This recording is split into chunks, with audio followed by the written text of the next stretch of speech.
Hello once again and welcome back to the James Kennedy podcast. I hope you're all good. We got a super interesting one today, which is very close to a lot of the things that I've ranted about in my book and in my interviews and things like that to do with music streaming and the new business model of music.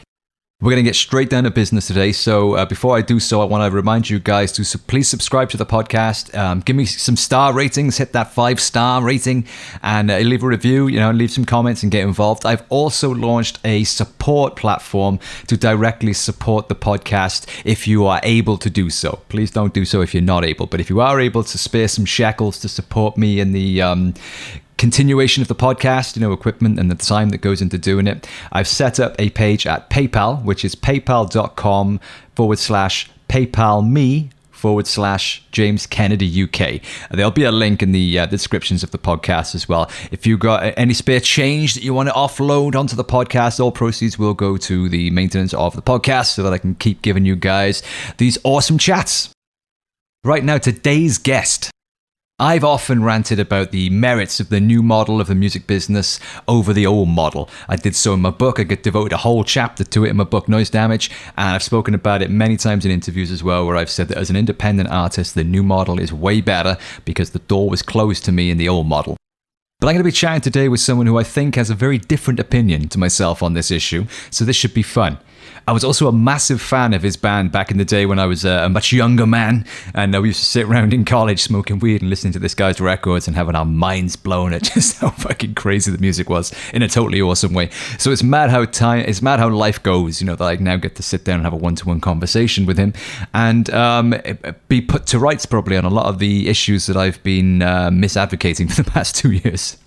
So as well as being in a band that blew all of our innocent young minds to bits when we were students, I'm talking, of course, about the genre-bending band Gomez. Tom Gray is also a board director of the PRS and the Ivors Academy, as well as being an active and outspoken campaigner for fairer pay for musicians with his Broken Record campaign. We've got a lot to get into today, so I'm super excited to welcome onto the podcast Mr. Tom Gray. Thanks so much for your time today, mate. How are you doing? I'm very well. Thanks, man. Yourself? Not too bad. Yes. I'm looking forward to picking your brains today, man, because... Oh, God. that sounds creepier than it is, I'm sure. Oh, pick away.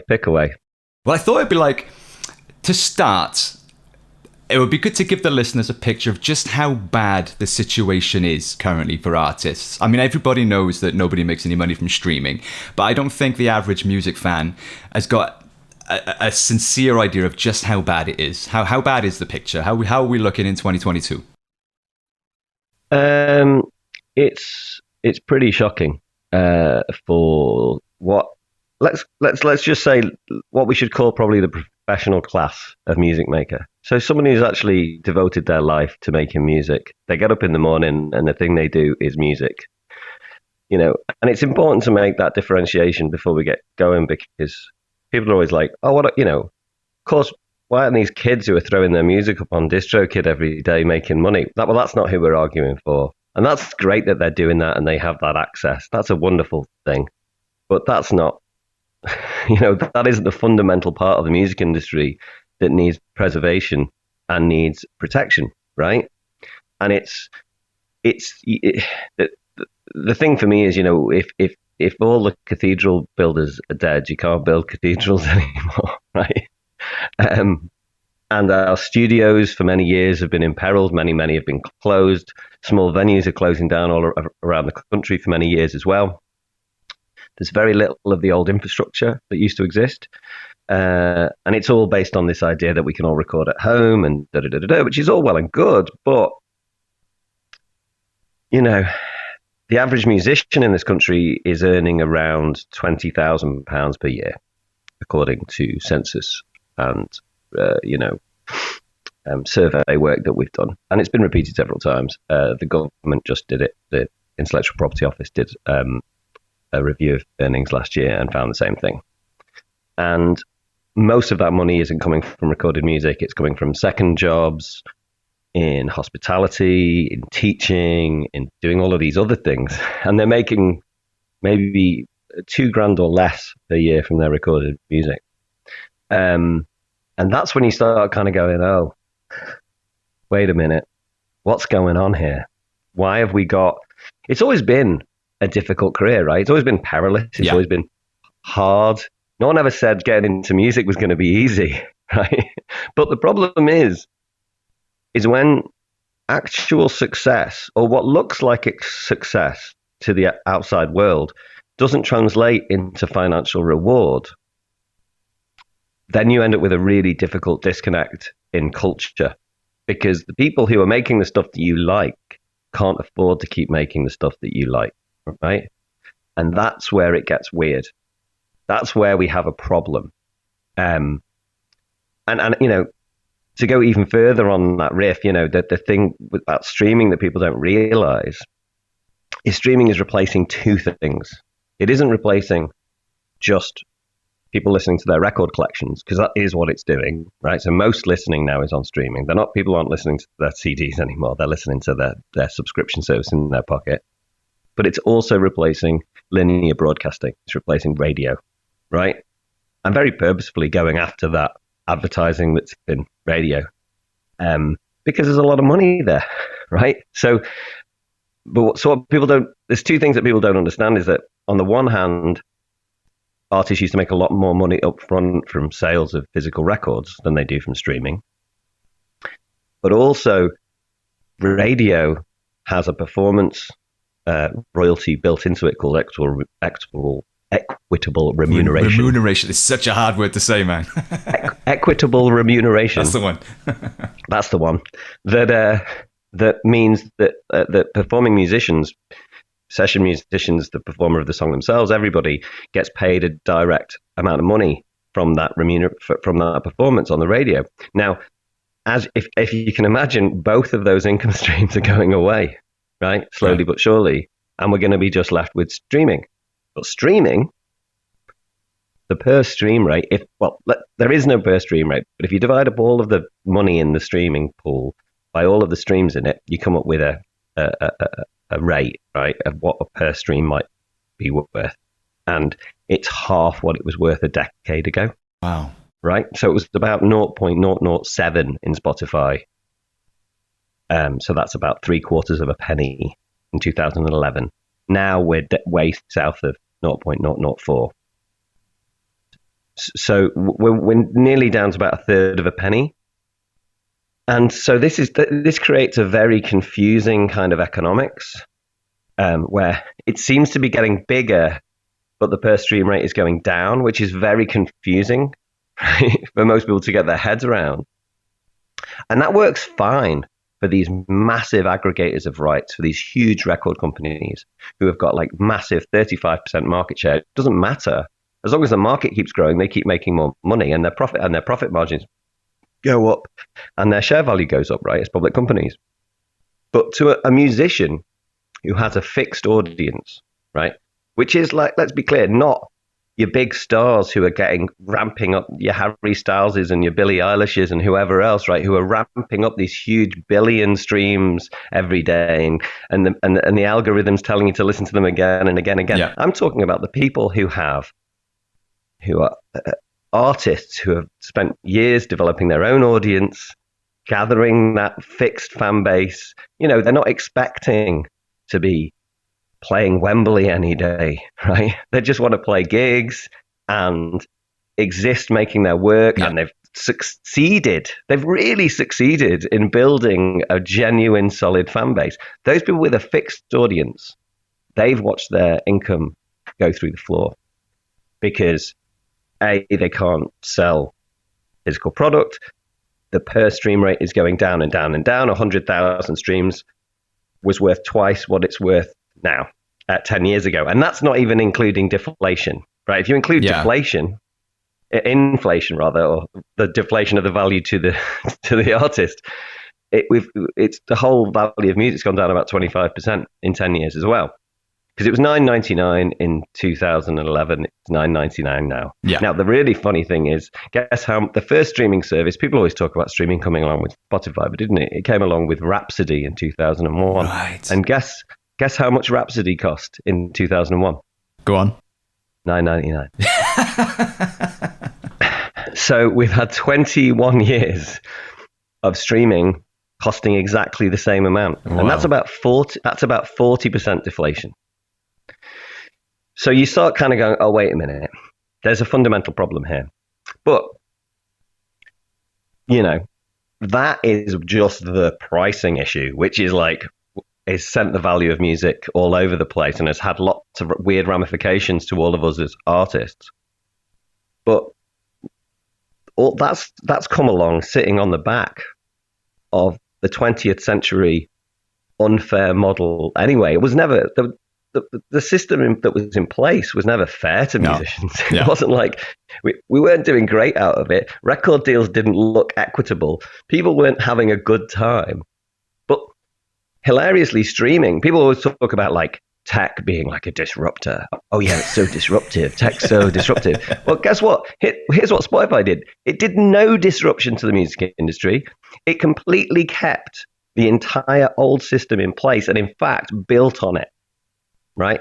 So what you have is the old crazy inequity of the 20th century with this mad tech that's crushing the value of music sitting on top of it. Yeah.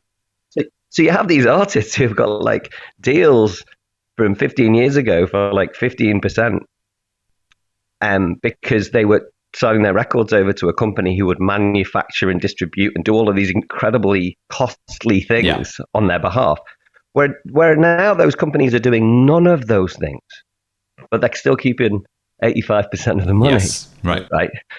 And this is the madness, right? Is that trying to explain to people that there's so many things wrong. There isn't just these crazy tech and the fact that it's replacing physical and it's replacing this. It's the fact that we've still got this horrible, old-fashioned, inequitable system that runs right the way through the music industry.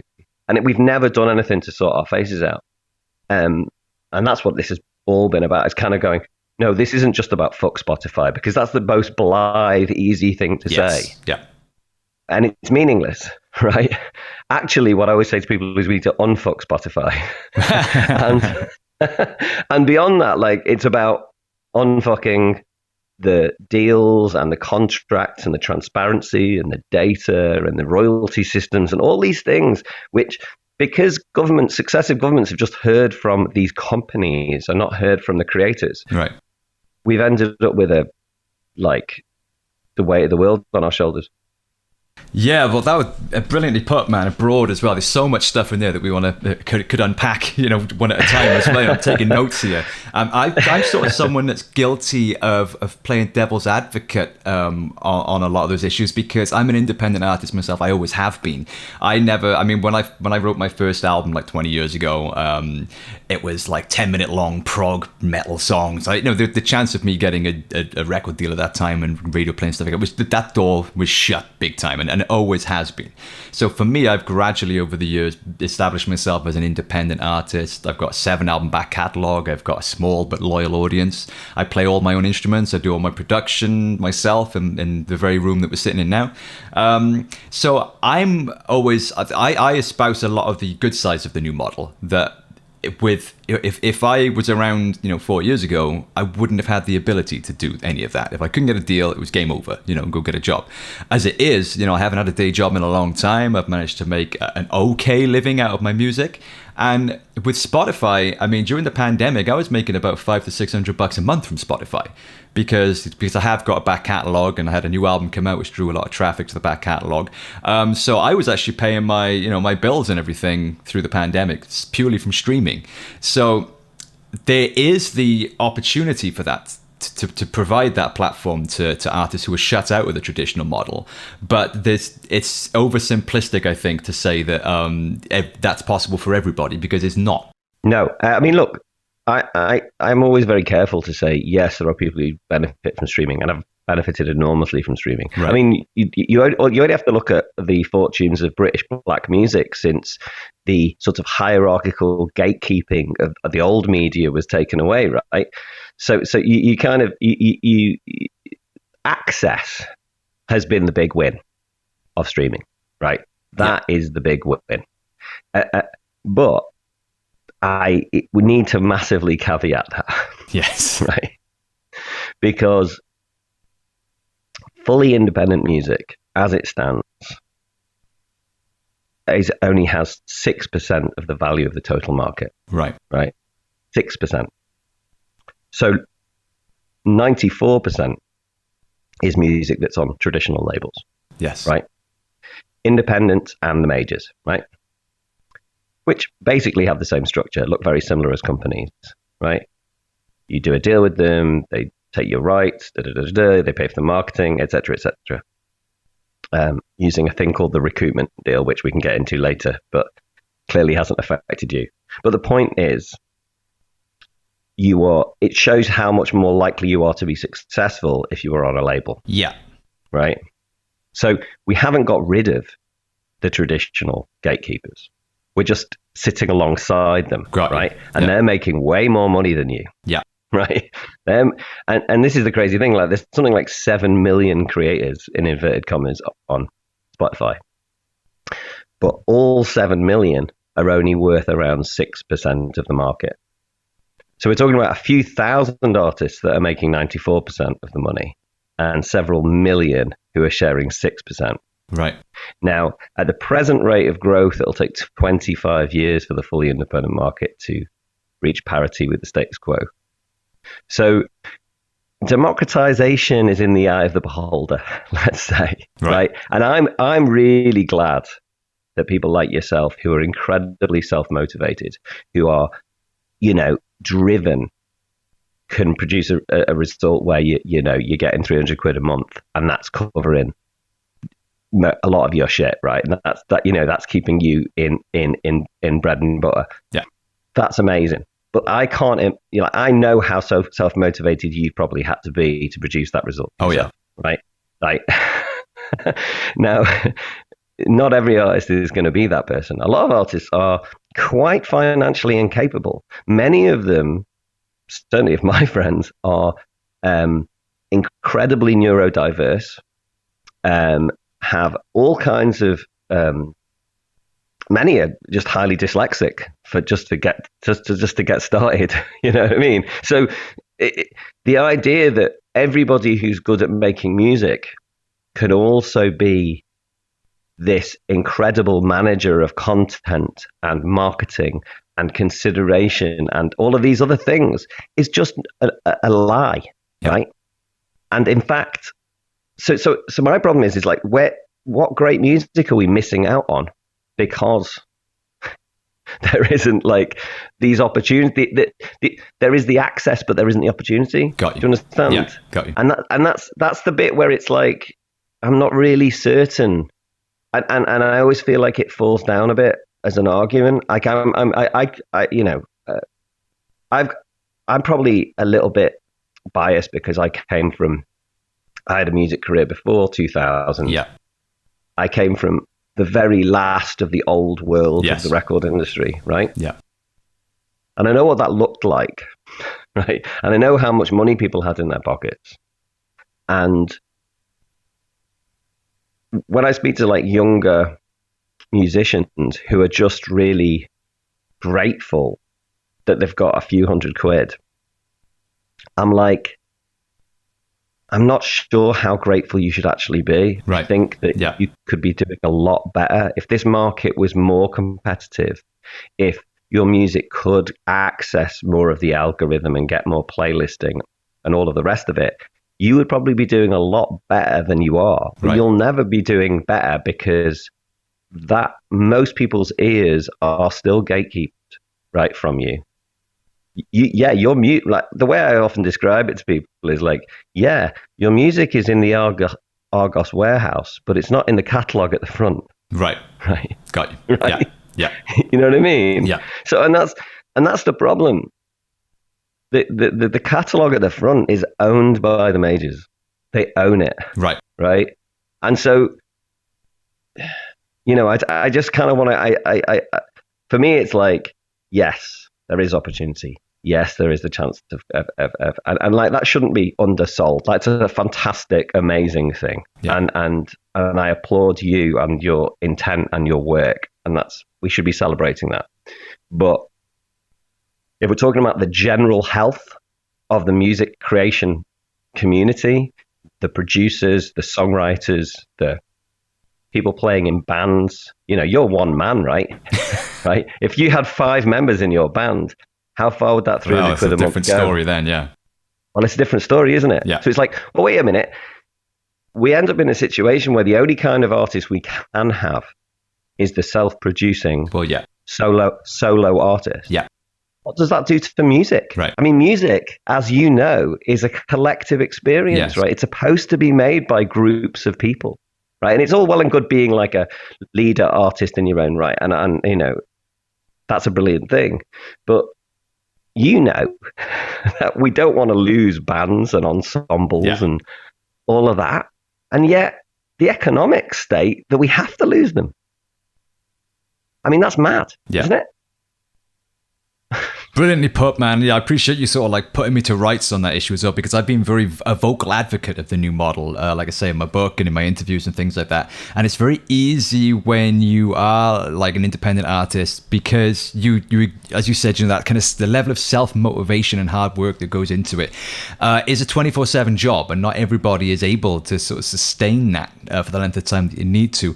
And where I was going with that was that, like, when you do live with that level of self-motivation and self-discipline that you have to have, and it is a 24/7 distraction, you lose a point of reference, I suppose. Like, my only point of reference is the people who were on the rung of the ladder beneath me, who were earning absolutely fucking nothing from Spotify. So the fact that I bring in a few £100, it's like, oh, fucking hell, well, Gary Newman was moaning about only making $30 from one of his hit singles, and I just made fucking 10 times that for doing nothing. So, hey, I must be doing something right. But, yeah, when you exist in that kind of one-man independent island, you become blissfully unaware of the true nature of the broader picture up on the mainland, you know, outside of your little island bubble. So, I appreciate you sort of getting me straight on a lot of that, because I have been very sort of a vocal advocate for the new model, but based exclusively on my own experience within James Kennedy land.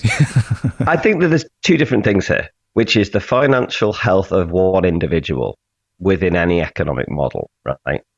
And then there's the much broader picture of the way that any technology or model affects culture, right, broadly. And it's the latter thing that bothers me. Yeah. Right? I of course, there's people doing well out of streaming. You know what I mean?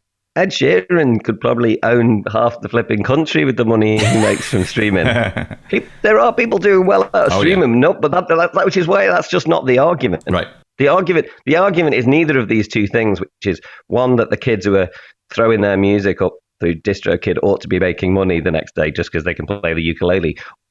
That obviously is false. 2, people aren't making money from streaming. No, that's false as well. Of course they're making money from streaming.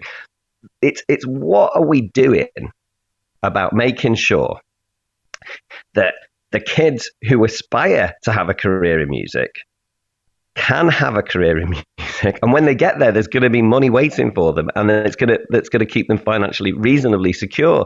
And it's not just going to have to be a side hustle alongside 50 other things that they do, right? And it's because I want people to make great music. I don't want them to make like affordable music, affordable music, or music that they had time to make in between their 3 other jobs. It's just that's not what we should be doing for ourselves as a species. Right? It's not. And so it's like all you have to do is tweak the economic model to make sure that the spread of money goes a little bit further, right? And it isn't just focused on this total winner takes all spot, right? It gets shared out down the road, and we make sure that the deals that are in place are fairer, so that the money that does get to those labels is getting to those artists and those songwriters. Well, I want to come on to solutions, because I know that you do have solutions for a lot of these issues. But before we do so, I just wanted to clarify what the role is of the major labels in all of this. I mean, I know that they, of course, conveniently stand to be the main benefactors of the current system. But is that... did they have a role in the structuring of the back end of the streaming model, or are they are they the winners of the new model strictly because of their sheer amount of the dominance in the market share? Well, it's down to market share, but it means that because of their market share, they're first in line. So their licensing deal gets done first, right? So if I'm a streaming service, and I look at like which is the biggest record company in the world? Oh, it's Universal. How much of the market they've got? 35% globally. In the UK, it might be in excess of 40%, right? That's a monopoly, right? So they've got that much of the music that's being listened to. Not all the music that's in the world, obviously, but the music that's being listened to, the music that's being monetized, right? They've got 40% of it. Now, I need their catalog to make money, right? If I haven't got the right to their catalog, I haven't got a streaming service, right? Because they own 40% of all the music that anyone wants to listen to. Got you. Right? So I have to go and get them first. So the terms of that deal are, first of all, going to affect everybody else because no one's going to get a better deal than them, right? But secondly, there can be things in that deal which we can't see because none of us can see these deals, which mean that certain artists of theirs or whoever else might be getting paid in different ways. Money can be finding its ways around in different ways. They can have different minima that mean that their streams are more valuable than streams that are going through an independent distributor that's being distributed by Merlin or whoever. Now, these are just factual things, right? So whatever they take, there's less for everybody else. Right. Now, the other two majors will have these things called like most favored nation clauses or whatever in their deals, which means that they'll get the same deal that the Universal got. But not everybody can rely on that or even get that. And in fact, a lot of the time when you're putting your music through a independent distributor, you don't even know what you're just at the mercy of whatever gets spat out back at you, right? You've no idea what's. No, the mechanics of it are completely gone to you. So they're negotiating for the value of your streams on a total stream count divided by the total amount of money that's being given to them as their licensing share. Now, how that works is anyone's guess. But if I was Universal, I'd definitely be making sure that I'm getting paid better than everybody else, wouldn't you? Yeah. And then, of course, you have the issue of the songwriting, which is that, streaming has maintained this analog model. Because not all of you listeners may know this, but there's 2 copyrights in music, if not 3. But there's 2 copyrights in recorded music as streaming works presently, which is the songwriting, the authorship of the song, and the recording, right?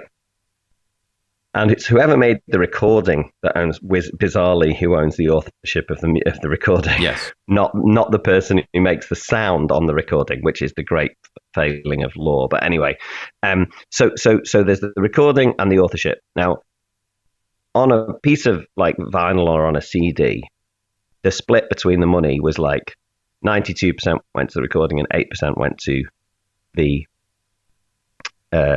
authorship, right? And that was 8% was pretty good when you were selling like £16 CDs. Yeah. Right. Now, but basically in the streaming world, because the record companies signed those original licensing deals and controlled how streaming was going to pay, they effectively kept the balance between the songwriting, authorship, and the recording as it was from historically, because they make more money from recordings than they do from songwriting, right? They keep on average about 80% of the money from their artists on the recording, but only keep about 20% from their publishing, right? So if you had a choice of valuing the right way you keep 80% versus the right way you keep 20%, which one are you going to favor? Yeah, right. So they kept that in streaming, even though streaming doesn't look a lot like a record, right? It doesn't. There's no physical object. Why is this the way that it is? Also, amazingly, this is where it gets really confusing. Because streaming does bear a resemblance to broadcasting, because it does bear a resemblance to radio, it pays a performance right to the songwriter, right? So you get PRS for your streams, right? Now that's crazy if you think about it, because on the recording side, you're not getting a performance royalty. But on your songwriting side, you are getting a performance royalty. Right. So in publishing, you're getting a mechanical authorship right, right? And then the other half of it, MCPS, and the other half of it is your performance right, which is to say it's been performed publicly, Yeah. right? But on the recording side, there's no public performance. Oh, no, that's not happened. There's no radio in this. That we're not going to pay equitable remuneration. Thank you very much. This isn't broadcasting. What are you talking about? Right? So they've managed to maintain this system where they get the lion's share of the money. The songwriting gets paid very little of the money. We're at about 15%, it's a bit less, but around there, within Spotify. And it's meant that, it's actually crazily more profitable to be somebody with an acoustic guitar covering other people's songs to get them on like a playlist than it is to be the actual creator of the song. Yeah. Right? And we see that, yeah. So it led to this massive gaming of streaming. If anyone knows about this is what most of the material on Spotify is people sitting at home covering other people's songs. Is that actually true? That's most of it. Of course it is. Really? Of course it is. Of course. I mean, what I mean, like, there's people. It's like if you put in a version name of a song in Spotify, you'll find all the different, like, you won't necessarily get the original artist version of it, right? You'll get like all the cover versions. Yeah. Somebody, an acoustic guitar version of it, a bagpipe version of it, a violin version of it. That takes up a good chunk of the content on the service. Of course it does, because that's the easiest way to manufacture loads of music, is just by recording other people's songs. I'm off to go and spend the rest of the week doing cover versions now. Of Ed Sheeran songs. It was an easy way of making a lot of money out of streaming early on, right? Because people would be like, oh yeah, I want to listen to acoustic guitar moods, right? And if you'd recorded like a Stevie Wonder song and a Beatles song and it could become massive, yeah. A Beyonce acoustic guitar, like you did all of that, so you could basically, and you're getting paid at 5 times the rate of Stevie Wonder for recording on your little acoustic guitar. So of course you're going to do that. That perfectly illustrates the madness of this system that you're describing and the way it's been set up with the recording versus the publishing splits. Yeah. That clearly demonstrates it perfectly. Yeah. People are listening to it because they love the song. They're not listening to it because they love that recording of the song. They like that melody, right? They like what somebody authored. Now, why is it that when we're in a song economy, when we've got basically albums, I still love albums, but people aren't listening to that in that way anymore. People want a song. They fall in love with a track. Yeah. It's playlists. It's all over the place. We're in a song economy, and yet the song is massively undervalued, right? And that valuation has directly come from the major rights groups having control over how licensing was done from the day one within streaming. Yeah. There's just no question about it, right? Because if you looked at streaming and what it actually is, you'd kind of go, well, it's somewhere between radio and a sale. It isn't a sale, right? Is it? No. It's not a sale. You don't own anything. Getting sold. You don't own anything. And it's a bit like broadcasting, but it's like one-to-one. So it's like digital, direct, algorithmic radio on some level. But the rights that we have as musicians from radio don't exist entirely within streaming. We only get them in the writing side. We don't get them in the recording side, right? Because like if your song is played on the radio, and I mean, to you as a fully independent artist, it's fairly meaningless because you'll get both halves of the equitable remuneration as the rights holder and as the performer, right? You get both sides of the PPL, right? If you get played on the radio. Yeah. But to most performing musicians, my deal, right, with EMI from 1,000 years ago, right, I'm still in debt on, and I've never been paid for those Gomez. I've never made any money from Gomez on the back end, right? Apart from my songwriting. When those songs are played on the radio, I get paid 50% of that money directly. That doesn't go against my debt. That's money in my pocket, right? Which is why the record companies don't want to accept that streaming is anything like broadcasting. Because if they did, half the money would have to go to me. Right. Also, in my record contract, it says any third-party license, I get paid 50% on. and it's go against my debt.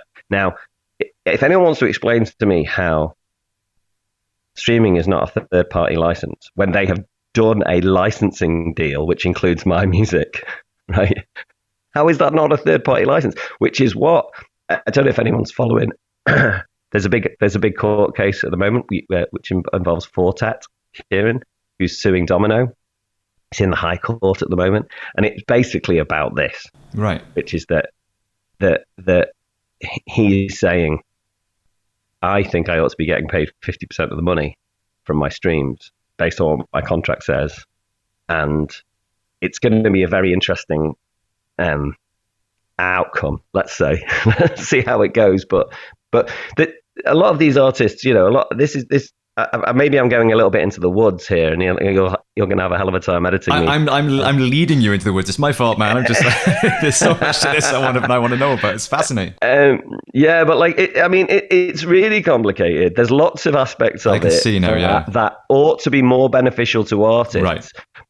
But because majors have such dominant control of the market, they have defined the market to their own benefit. Yeah, got you. That is the part they have played, right? Now, that doesn't really affect fully independent artists because you're keeping all the money anyway, right? It might affect you if you use session musicians, because if there was an equitable remuneration, a small percentage of the money would have to go to your session musicians. But my point is always, if there's money in the system and we can get it to any kind of person who's making music, that's where it should be going. Yes. Because I'm just like, there's a big old ecosystem out there of performing musicians who are going to need this money. And what happens, you know, does anyone think realistically that we're going to be listening to linear broadcasting, you know, like the radio in like 20 years time? No. Does anyone really think we're going to be doing that? I mean, why would we be doing that? I mean, I guess it just doesn't strike me as being very likely. People can curate their own radio station now, which is essentially what streaming is, isn't it? Yeah, and here's the really bizarre thing. There are these algorithmic radio stations, right, that are based on your personal preferences, like Pandora. Yeah. Right. Now, hilariously, Pandora pays equitable remuneration. Right. Right. So how can anyone explain to me what the difference is between Pandora and Spotify algorithmic radio, that they actually call radio as well? Can anyone tell me what the difference is? Because I can't tell the difference. And yet one incurs a performance right and one doesn't. So am I right in assuming that the solution to this is based upon that distinction between the difference between a sale and a radio broadcast?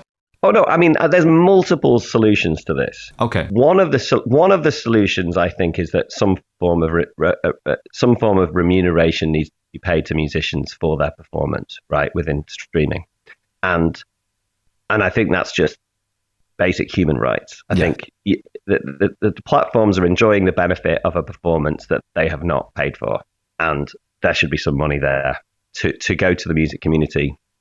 It doesn't have to be a lot, but it should be there.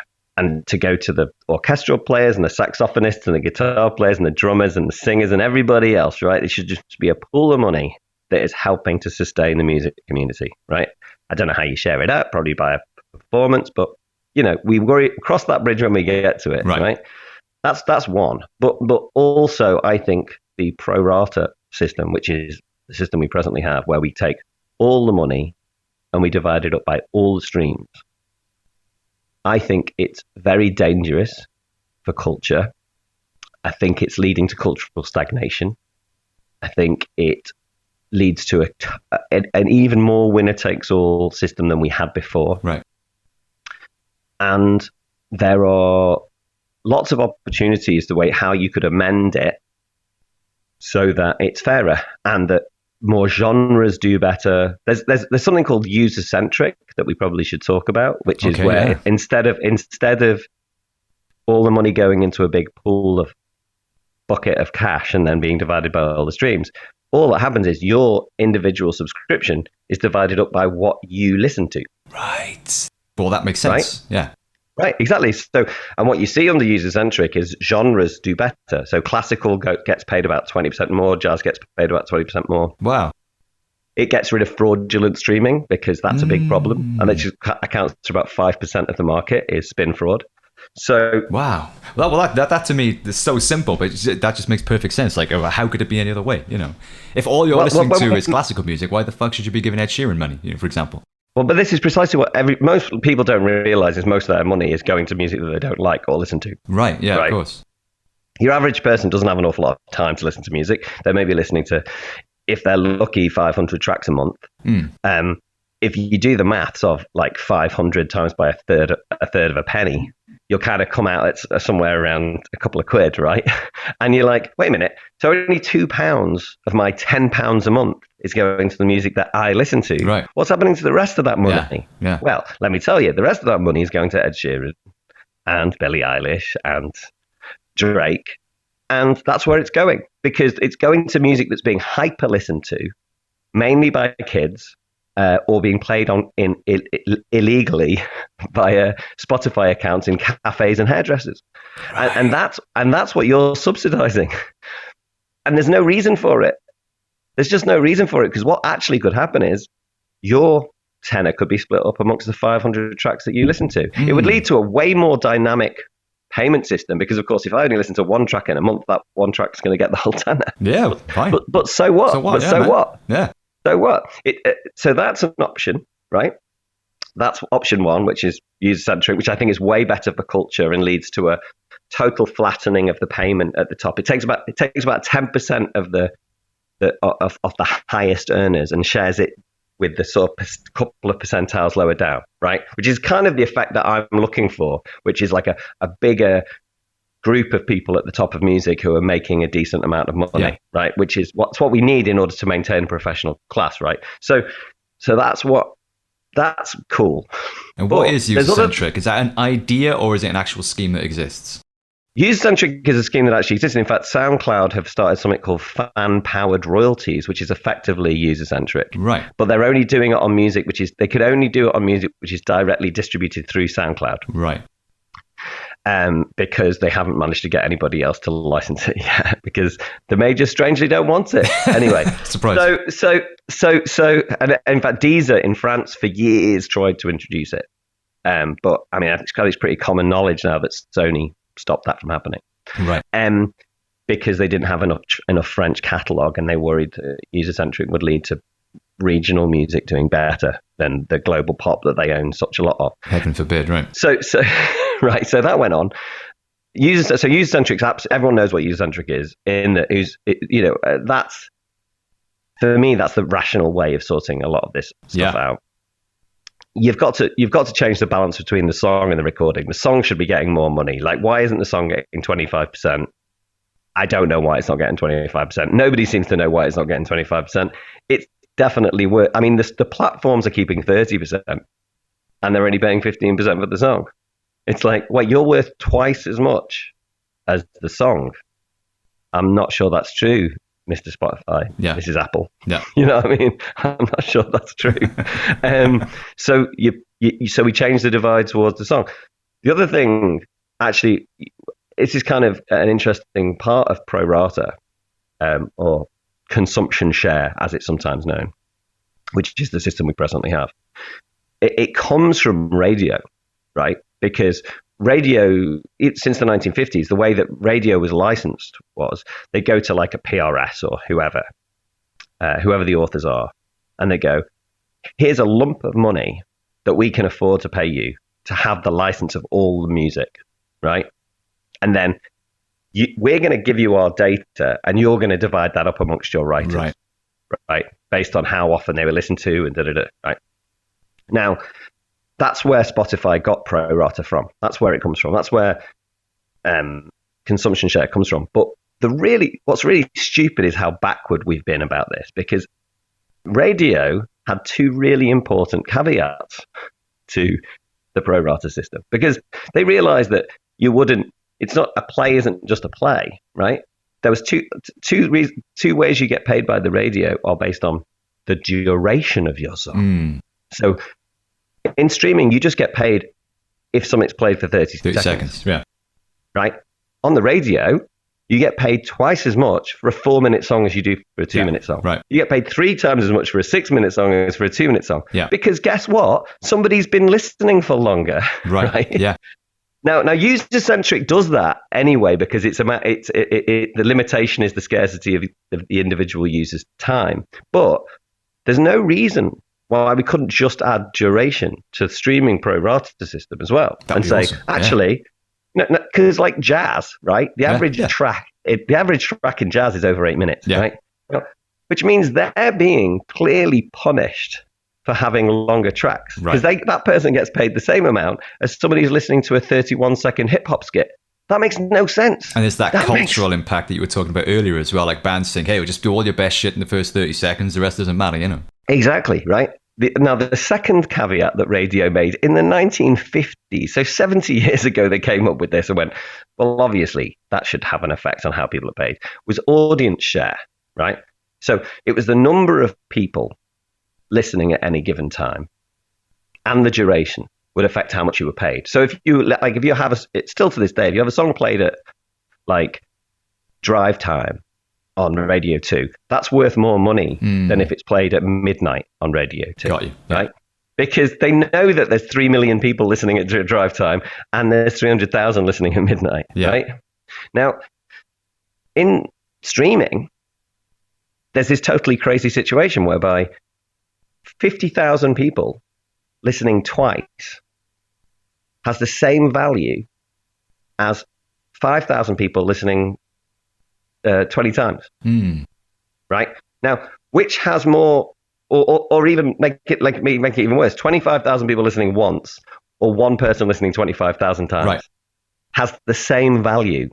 Right? Now, which has greater cultural impact, would you say? 25,000 people listening once or one person listening 25,000 times? Right?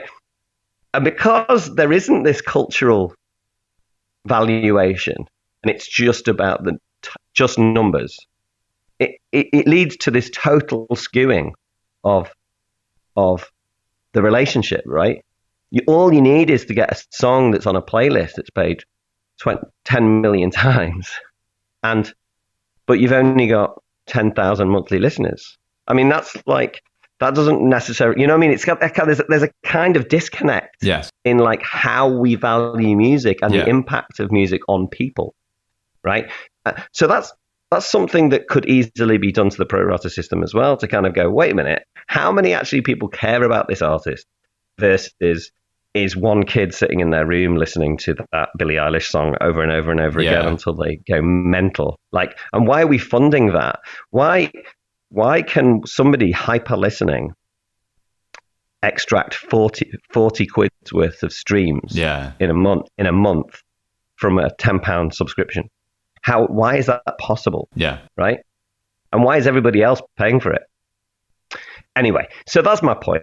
I mean, that's one way that you make culture or the value of audience and the relationship between the fan and the artist far clearer. The other problem, of course, is with the pro rata system is there's a total disconnect between the artist and their fans, right? And it was a huge problem in streaming. I mean, Spotify have gotten better over the years with the Spotify for artists, et cetera, But still, you can't actually see who the person is who gave you the money, right?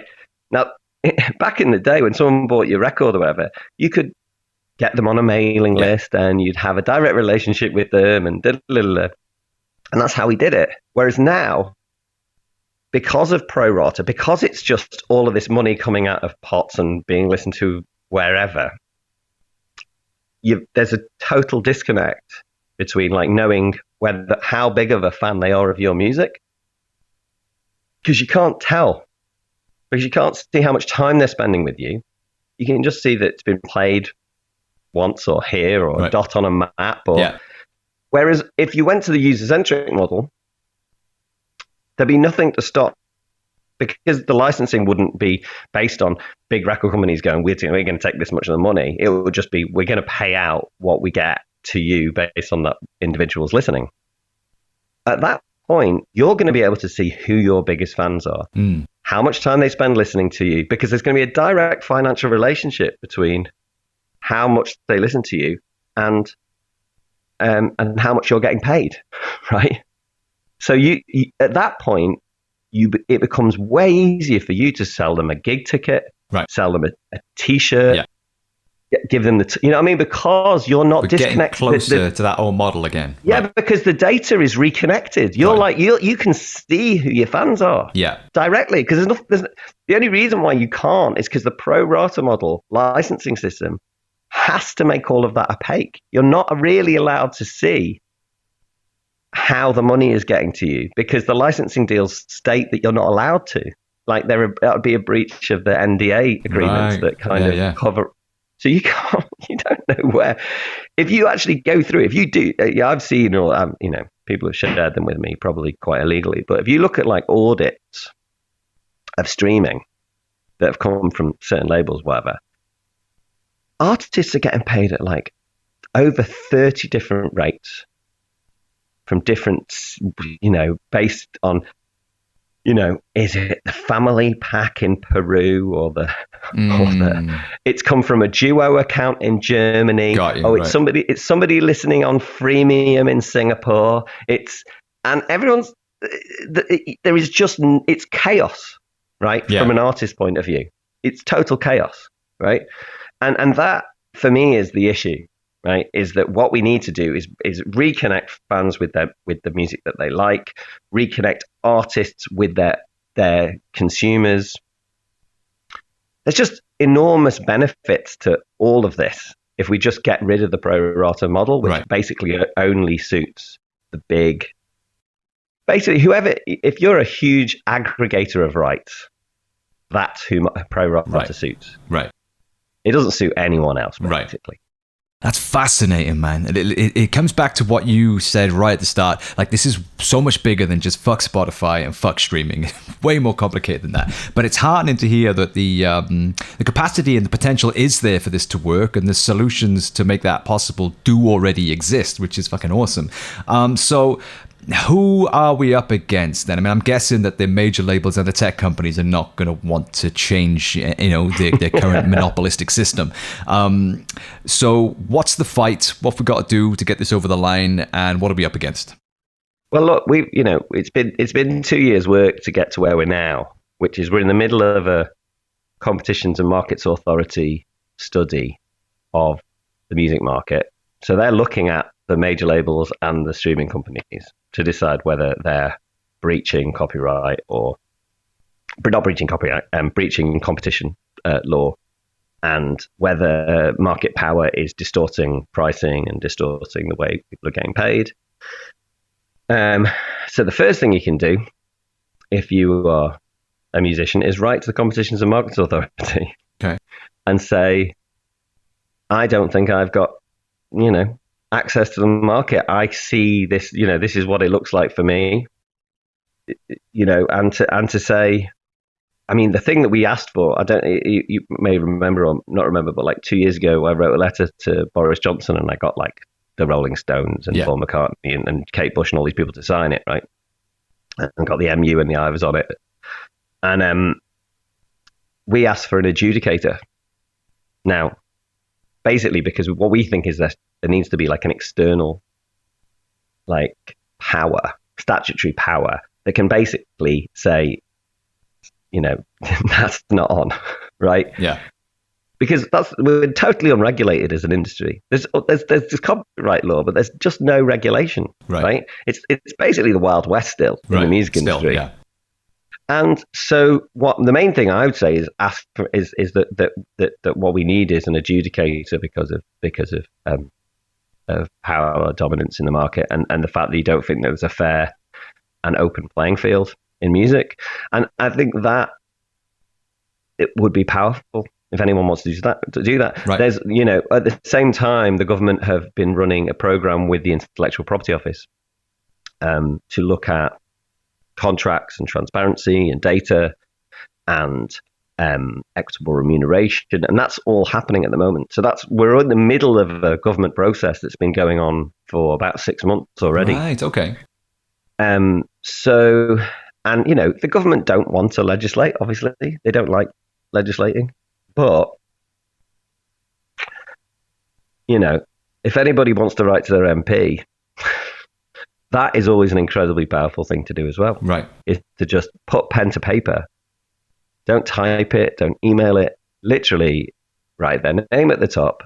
Tell them what you do, that you're a musician, that you struggle with it, that it's hard to get paid, that it's you know, that you want them to be showing support for any kind of reform of the music industry in order to help working musicians in the UK. You know, that getting put through their letterbox, that has an effect. Right. And you know, and I think the big thing for me in Broken Record has been really showing people that you don't need to go outside and wave placards. You don't have to protest. You can just walk into places of power and have conversations with people. Right. And affect change. We just make some noise and normalize the conversation and the issue. Totally, right? And it's because people think that actually their first option is protest. Well, they've just made that illegal now, so you can't anymore. Oh no, well I know, well yeah, that's it's a separate conversation. That's not going so well for us, is it? But the truth is that we do live in a democracy, and you can engage your political representatives. You have an MP. You can go into their office. You can ask to meet with them in a clinic and do all of this stuff that people don't normally do it, right? They just think, oh, it's just fucked. It's just beyond repair. We can either shout and scream about it or we can get on with it, right? Yeah, That's right. usually like, and it's just wrong. You can totally get these people's imagination by talking to them and explaining to them what you do. And as one of their constituents, they have a responsibility to you. So I always say to people, just actually engage the political process. Genuinely go and meet these people and say, hello, this is who I live in your community. You know, it's hard doing what I do. Right. I know that there is an existing process. What are you doing to help it move along and help us get reform? Where do you stand on this? Yeah. Yeah, where do you stand on it? What, are you going to help us get reform?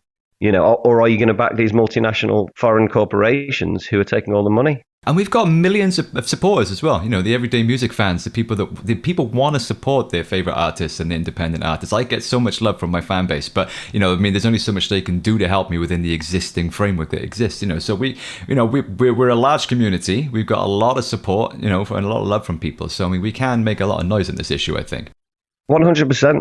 You know, just stay on them. That's basically the trick. Is just stay on them. Make sure that they know about it. Right. Because if they don't know about it, basically a politician is somebody who's just going through life trying to lead a quiet life, but you know, the squeakiest wheel gets the oil. I love that phrase. So this is fundamentally then a legal issue at this point. You know, we need to get the regulations changed. Oh yeah, right. It's the regulations, either regulations or legislation, right. because these forces are too powerful for us to change them as individual musicians. Right? We're just dickheads with guitars, right? And that's the way it should be too, right? We should be playing that fucking music, you know. Exactly right. We shouldn't have to be doing this, but that's what we're up against, and that's why, you know, it had to be about, the only way to solve this had to be about engaging political power, because that's the only thing that they fear. Right. The only thing that these companies fear is regulation. Well, then let's go and get them. You know, I mean, fuck them. I mean, the game is afoot. Let's go and do it. 100%, mate. And do you think then, just to wrap up, because I don't want to keep you all day, which I could easily do. If we could get this over the line, would you say that the music industry is generally moving in a better direction than the industry as it was when you first came on the scene as a band, you know, in the old model? I think it you know, as we move forward through time, the music industry loses the sort of scent of organized crime slowly but surely. Right. Which I think there was still a lot more of that visible when I started. And everyone's had to get a lot more transparent and a lot more honest. And there's less brown bags onto the table, you know. Right. And I think that's a good thing. You know, and I think like I say, the fortunes of lesser represented groups, the black community and women, and has been hugely amplified, rightly, in the modern era, and that's been massively beneficial. But in terms of, people thinking, how they think about musicians and how we value them as a society, I don't know if we've actually moved much, like in terms of actual taking it seriously and thinking about how music plays into our lives and public life, and as an art form, how much people rely on it but just don't think about it, or take it particularly seriously. Even though most people get up and turn on a tune. Yeah, right. I mean, that's the bit that that's the bit that really fundamentally needs to be fixed, especially in this country. We have a very, I think, screwed up relationship with, whenever we want to talk about the country, we go, oh yeah, the Beatles, blah, blah, blah. But at the same time, don't really want to do anything to preserve and protect and make sure that we keep being the best in the world at doing this stuff. And we totally are, man. For a little island, man, Jesus Christ, we suck at cooking and many other things. But I mean, one thing we can do is knock out some fucking great songs, man. You know what I mean? Some iconic bands. Oh yeah. Look at the list. You know what I mean? I know it's off the hook, and yet, like, it's not the central thing that we're funding from the arts. You know, the theatre and the opera get way more money. Film gets these massive tax breaks. Right. What are we doing for music? What's music got? Fuck all. Right. Is the answer. Oh, it's time to kick up a storm. Well, Tom, thank you so much for everything you're doing, man, to shine a light on this. It's such an important issue, and I know that you campaign a lot on this as well. You probably answered these questions 1,000 times before, so I appreciate you for doing it again, man. For the listeners today, and breaking it down in terms that people can understand. Because I think it's really important. Oh, it's a pleasure. I just hope they did understand me. I know. Well, I did, and if I can understand you, then I'm sure that listeners will be just fine. Because as you said, I am just a guitar slinging dickhead, so I mean, I managed to keep up. So, no, but thank you so much, Tom. Honestly, this is such an important issue for the community that I'm a part of, and I know that so many people, everybody loves music, so this is something that is important to everybody. So it can be complicated, and it can be oversimplified as well into just like, oh, streaming sucks and all that sort of stuff. So, and I've been guilty of that myself. So thank you so much for laying it all out for us today, and for everything you're doing generally. And I think hopefully we've inspired people now to get out there and take action and get involved, and we can make this thing happen. So thank you, man, for being the first one over the trenches and leading us over the hill. Pleasure, mate. Pleasure. Thank you, dude. Thanks, man. It's Tom. I'll speak to you soon. Thanks, mate. Cheers, dude. Bye. Wow. Okay, so that challenged me on a few of my preconceptions, and very eloquently, articulately, and diplomatically done as well. I really enjoyed that, man. What a super nice guy as well. I say that about all the guests, don't I? We need to have someone on that's a real prick, so at the end I can say, man, what a dick that guy was, But nah, Tom, awesome guy, man. I mean, that guy's, he's fucking been around, man. He's been in a kind of, a massive, successful alternative band that's like toured the world, signed to a major label. He's released tons of albums. He's done it. He's seen the other side, and as you mentioned earlier, his band Gomez came on the scene, in the sort of early 90s. When the old model was the only one that existed. So Tom's kind of seen both sides of this and clearly knows what the fuck he's talking about. And there was some great solutions there as well, such as the user-centric idea, which I love the sound of that. And I think he mentioned, I was trying to scribble some notes as he went. I think he mentioned Competitions and Markets Authority. I'll go back and check all that out. But I mean, you listened to as much as I did. Get involved, man. Let's do this. I think the case is pretty clear. And if there is a way to make this brave new technological world that we all live in fairer for us humble musicians that provide you guys with all the fucking good medicine that you need to get you through your lives, then, we should definitely do it. Because us artists work our goddamn asses off to provide all this free content, such as this podcast, and albums and music videos and, all this social media stuff that we have to do. And the costs of fucking touring, dude. Most bands, like certainly now you're seeing bands are pulling tours left, right, and center. They're making up all these excuses like, our keyboard player's ninth cousin has got COVID or something. It's because they can't afford to do it, man. It's as simple as that. Touring costs thousands and thousands and thousands and thousands before you've even left the fucking house. It's insane how much it costs to tour.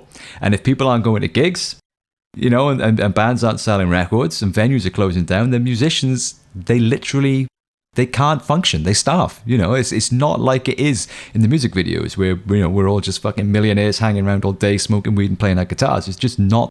That's just never been reality. And it's harder now than it's ever been.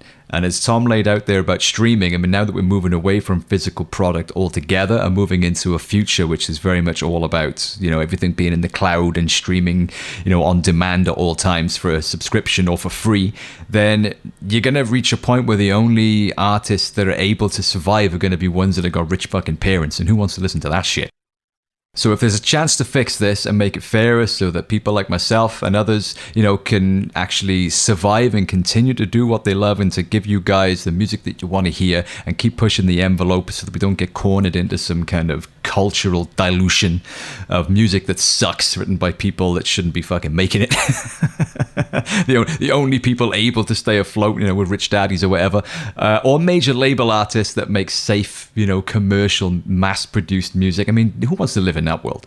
So I think we've got a choice. We're at a crossroads, and we can either get involved and fix this and actually really exercise some mass pressure to exert pressure on the authorities and the regulators to get these stupid laws changed, or we don't, and we reap the consequences of that, which are going to suck. So I thought that was super insightful, very articulately and diplomatically laid out. I really enjoyed the conversation, and I'm glad that he's corrected me on a few of my misguided assertions that I've been throwing around the place quite perhaps overconfidently in the past.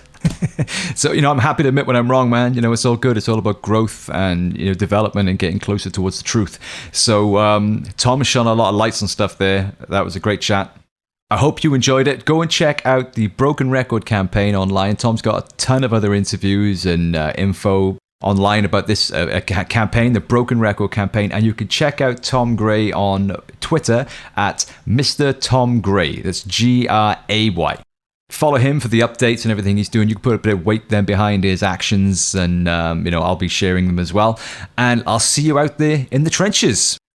Until next time, subscribe to the podcast. I'm going to tell you one more time, subscribe, nag your friends to subscribe, share these things, man. Put it on your page if you thought that was interesting. Put it on your Facebook page, you know, tweet about it. Tell your musician friends, tell your music nut fan friends about this, because, you know, this is a community issue. This is on us. You know, like, our grandmas aren't going to help us with this. You know, we need the music community to come together on this and make this happen. So share the podcast, let people know about this information, subscribe, give me that rating, give me a review. And if you want to send me some shekels to paypal.com/paypalme/JamesKennedyUK, I'll continue to keep doing these things for you. Like I said, I don't get paid to do this. It does take a lot of my time, and I'm trying to fight the good fight here by sharing great information from great minds.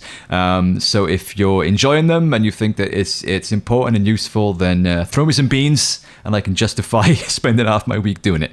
Until next time, got another banger lined up for you next week, man. Honestly, you know, they just keep coming. I'm so fucking excited to share the next one with you as well. So until next time, stay good, look after yourself, be good to each other, and have a great week. And I'll see you next week. Cheers, guys. Love you.